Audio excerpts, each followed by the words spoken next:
Blessed be, next on One Gospel. On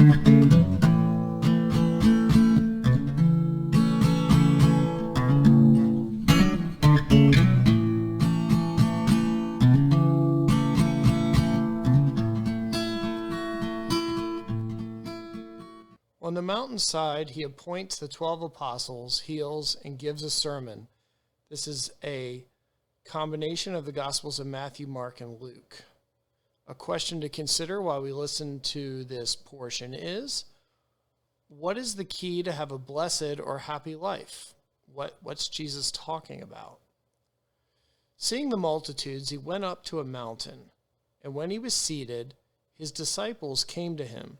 He lifted up his eyes toward his disciples, and he opened his mouth and taught them, saying, Blessed are the poor in spirit, because the kingdom of the God of heavens is yours. Blessed are those who mourn, because they will be comforted.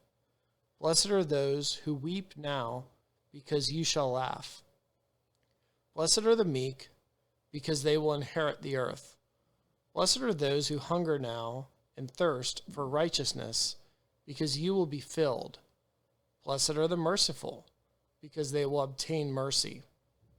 Blessed are the pure in heart, because they will see God. Blessed are the peacemakers, because they will be called the sons of God. Blessed are those who are persecuted for righteousness' sake, because the kingdom of the heavens is theirs. Blessed are you when men will hate you, and when they will exclude you, and when they will revile you, and when they persecute you, and when they will cast out your name as evil, and when they say all kinds of evil against you falsely, for the Son of Man's sake. Rejoice in that day, and leap for joy, and be exceedingly glad, for your reward is great in the heavens. For in this manner they and their fathers persecuted the prophets who were before you. But woe to you who are rich, because you have received your comfort. Woe to you who are full, because you will hunger. Woe to you that laugh now, because you will mourn and weep. Woe to you when all men speak well of you, for their fathers did the same to the false prophets. So Jesus went up to a mountain. That picture you saw was the Mount of the Beatitudes, Mount Eremos, and it's between Capernaum and Gennesaret in modern Galilee in the nation of Israel. Although Luke has the disciples come down a mountain before healing on the plain, it seems plausible that when he was ready to teach, he would then go to a higher point so the people could see him while he spoke. I've also heard that while speaking from the bottom of that particular hill, the hill worked like an amphitheater acoustically, but it doesn't say that he spoke from the bottom. It says he spoke from the top. And so, to me, he probably went back up that hill. Both Matthew and Luke describe healing various diseases immediately before he goes on this extended teaching. But Matthew has this earlier in his sequence of events than Luke. The version in Luke also is much shorter, although many components of this particular sermon, according to Matthew, are found later in Luke. And even a few portions that are found here in this section in Luke are found later in Matthew. It is possible that Matthew and Luke are talking about completely different events. And it's also likely that this portion of Matthew's gospel is thematic as opposed to chronological. Like this was a grouping together of a lot of his teaching. But given the significant overlap and the likelihood that Matthew's placement is not chronological, OneGospel chooses to combine both Luke 6 and Matthew 5, 6, and 7 together into one sermon. Additionally, many of the sections unique to Matthew involve commentary on the Torah, the Hebrew first 5 books of their scriptures, which would have been most relevant to Matthew's initial Hebrew audience. as opposed to Luke's initial audience, which was a single guy who was probably Greek, whose name was Theophilus. Jesus' earlier teaching was in synagogues. And although this is not the first time he taught outside, we heard earlier he was teaching by the sea, he does continue to teach in synagogues later as time goes on. It seems that his popularity around Capernaum specifically had grown enough that he needed this outdoor venue to accommodate the crowds. And the outdoor setting would have also provided more flexibility with regard to time, because this is the longest recorded sermon by Jesus, and he may not have been able to even speak this long a period of time in a synagogue. The Beatitudes, which are this list of descriptions of who is blessed or who is happy, is addressed in the third person in Matthew. But in Luke, Jesus is addressing both the blessings and the woes in the first person to the disciples that were in his presence. So it has both an immediate application and a general one. Blessed also means happy and is equivalent to the Hebrew word esher, although the verb to bless is the Hebrew word barak, and the noun blessing is barakah. So it's really two completely different roots. The original context of blessing and its opposite, which was cursing, was related to obedience to the Torah. Behold, I set before you this day a blessing and a curse.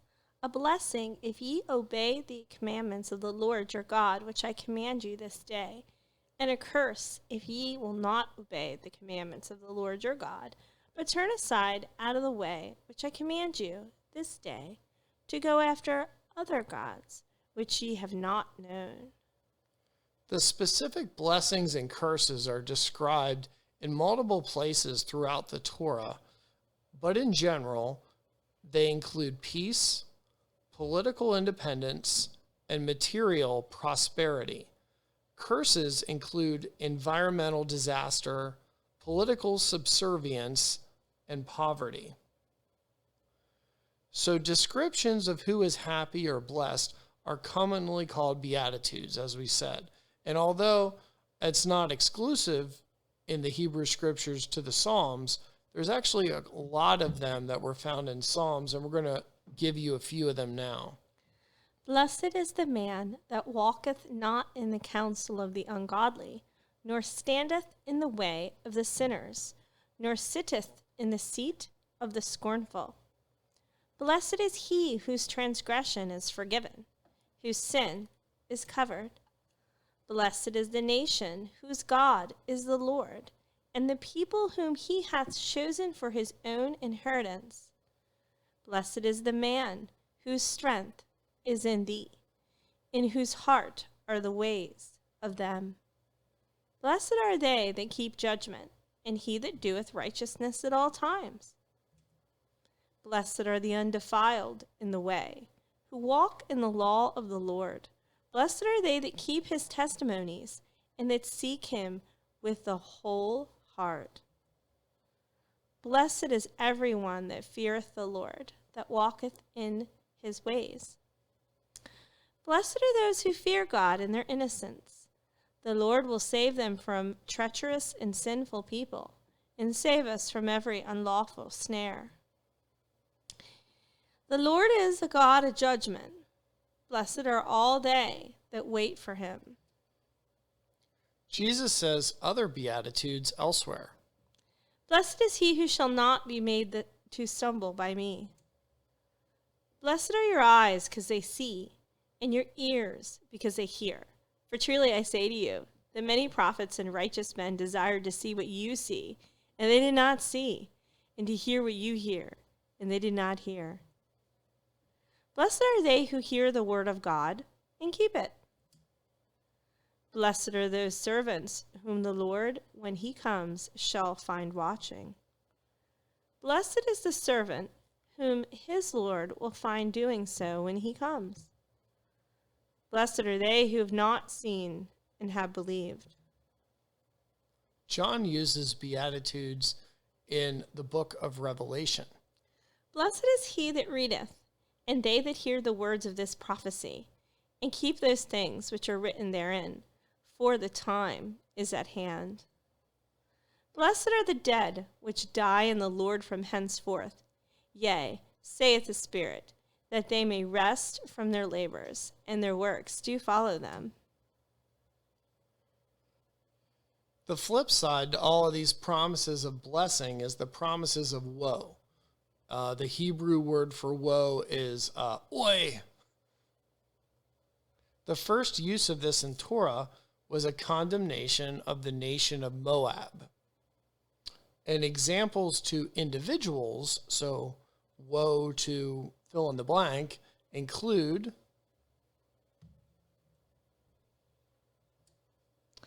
Woe to him that is alone when he falleth, for he hath not another to help him up. Woe unto the wicked, it shall be ill with him, for the reward of his hand shall be given him. Woe unto them that rise up early in the morning, that they may follow strong drink, that continue until night, till wine inflame them. Woe unto them that draw iniquity with cords of vanity, and sin, as it were, with a cart or rope. Woe unto them that call evil good, and good evil, that put darkness for light, and light for darkness, that put bitter for sweet, and sweet for bitter. Woe unto them that are wise in their own eyes, and prudent in their own sight. Woe unto them that are mighty to drink wine, and men of strength to mingle strong drink. Woe unto them that decree unrighteous decrees, and that write grievousness which they have prescribed. Woe unto them that seek deep to hide their counsel from the Lord, and their works are in the dark, and they say, Who seeth us, and who knoweth us? Woe unto him that striveth with his Maker. Let the potsherd strive with the potsherds of the earth. Shall the clay say to him that fashioneth, What makest thou, or thy work? He hath no hands. Woe unto him that saith unto his father, What begettest thou? Or to the woman, What hast thou brought forth? Woe unto him that buildeth this house by unrighteousness, and his chambers by wrong, that useth his neighbor's service without wages, and giveth him not for his work. Woe be unto the pastors that destroy and scatter the sheep of my pasture, saith the Lord. Woe to the idle shepherd that leaveth the flock. The sword shall be upon his arm, and upon his right eye. His arm shall be cleaned, dried up, and his right eye shall be utterly darkened. Woe unto the foolish prophets that follow their own spirit, and have seen nothing.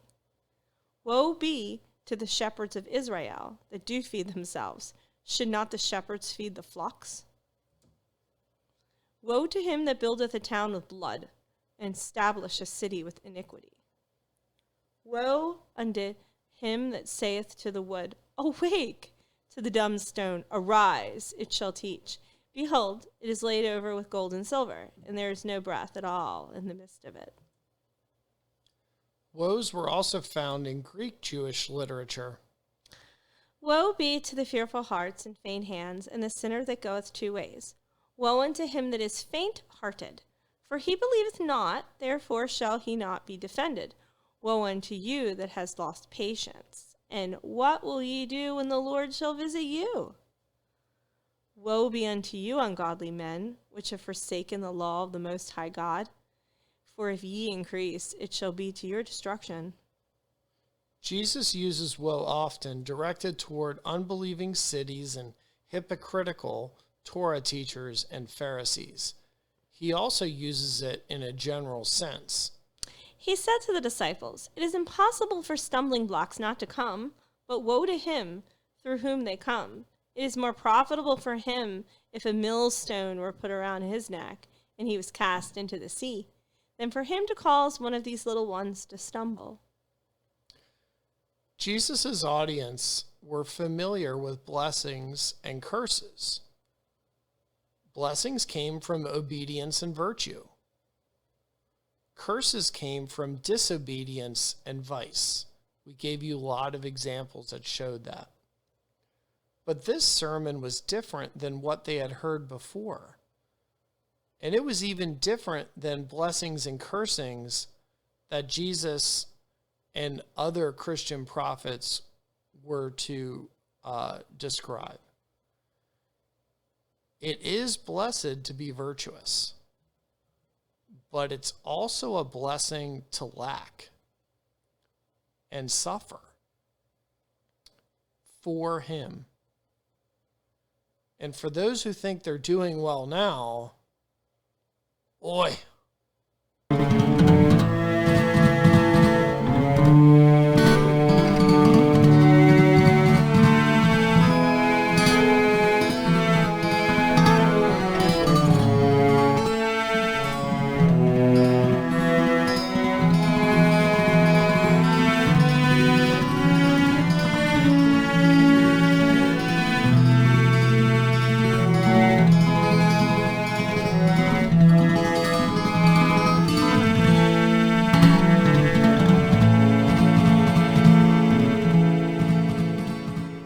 Thanks for listening. Subscribe if you're interested in hearing more.